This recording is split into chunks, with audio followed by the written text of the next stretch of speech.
হৃদয় যতই কান্না করুক, নবীজির ওই সুন্নাহর কথা মনে রাখতে পারি। যেদিন প্রিয় নবীজি কলিজার টুকরো একটা সন্তান, নবীজির কোন ছেলের নাম কি কেউ জানেন? তাই দেখি কেউ একজন নবীর একটা ছেলের নাম বলেন তো।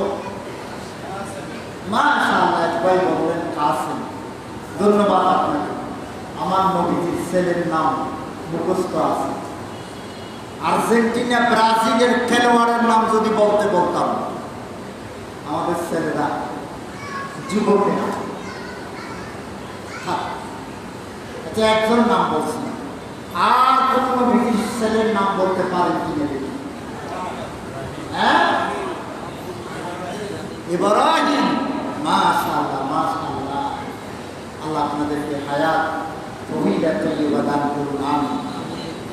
নবীজির কলিজার টুকরা সন্তান ইব্রাহিম যেদিন ইন্তেকাল করলেন, আরবের নিয়ম ছিল চিৎকার দিয়ে কান্নাকাটি করা, বুকের মধ্যে থাপ্পড় দেওয়া, এবং এই যে জামা ছিঁড়ে দেওয়া, এটা আরব দেশের নিয়ম ছিল। এখন যেমন শিয়েরা করতেছে। গতকালকে দেখলাম সুন্নিদের একটা গ্রুপ কালকে শুরু করে দিয়েছে, লাঠি সোটা সহ গতকাল শুরু করে দিয়েছে। কারণ আপনারা কারবালার মাহফিল যদি করেন, এটা শেষ পর্যন্ত সাহাবাদের ভিতর যাবে, আলোচনা থামায় রাখা যাবে না। ঘটনা এগুলো হযরত আলী হযরত মুআবিয়ার মধ্যে কেন দ্বন্দ্ব হয়েছিল, ওই পর্যন্ত চলে যাবে, এগুলো থামিয়ে রাখতে পারবেন না। এই জন্য আমাদের মুরব্বীরা বলে গেছেন, সুরার ঘটনা না বলাটা উচিত, ওইগুলো আপাতত থাক। ইতিহাস কোনোদিন যথার্থভাবে সংরক্ষিত হয় নাই।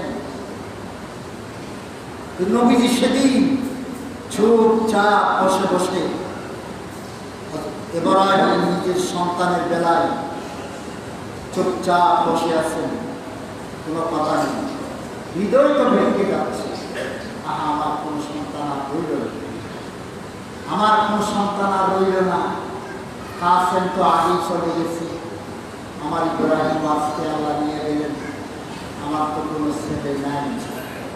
হ্যাঁ, তিনি একটা কথা বলছিলেন, কথা বলার আগে দেখা গেল চোখ থেকে পানি পড়তেছে। সাহাবীদের ভিতর যারা দেখছেন, হুজুরকে বললেন, ইয়া রাসূলুল্লাহ, আপনিও কি কাঁদতেছেন? ও আমি কি আওয়াজ দিয়ে কাঁদতেছি? সুবহানাল্লাহ। এই জন্য মেয়েদেরকে বললেন আওয়াজ দিয়ে না কাঁদার জন্য। আমি কি আওয়াজ দিয়ে কাঁদতেছি? তো আমি কি বাবা নই? বাবা বলে চোখের পানি আসে, চিৎকার দিয়ে কাঁদবেন না, চোখের পানি আসতেছে। আর সেদিন বলেছিলেন, ইন্নাল আইনা তাদমাউ ওয়াল কলবা ইয়াহজুনু। আল্লাহ নবী বলতেছেন, সত্য বাধা না হয় না, চোখ দিয়ে পানি আসতেছে। ওয়াল কলবা ইয়াহজুনু, হৃদয় তো ভাঙ্গা, বেগে যাচ্ছে চিন্তায়। কিন্তু আমি মুখ দিয়ে এমন কোনো কথা বলতে পারি না আল্লাহ সন্তুষ্ট হন। ওয়ালা নাকুলু ইল্লা মা ইয়ারদা রাব্বুনা, আল্লাহ খুশি হয় এমন কথা ছাড়া কিছু বলতে পারি না। সুতরাং আজকের এই দিবসে আমরা আশুরা উদযাপন করব নবীজির নির্দেশনা অনুযায়ী, রোজা রেখে। কারবালার বিষয়ে আমরা আলোচনা শুনতে চাইব, বাস সংক্ষিপ্ত আলোচনা, দীর্ঘ আলোচনা নয়।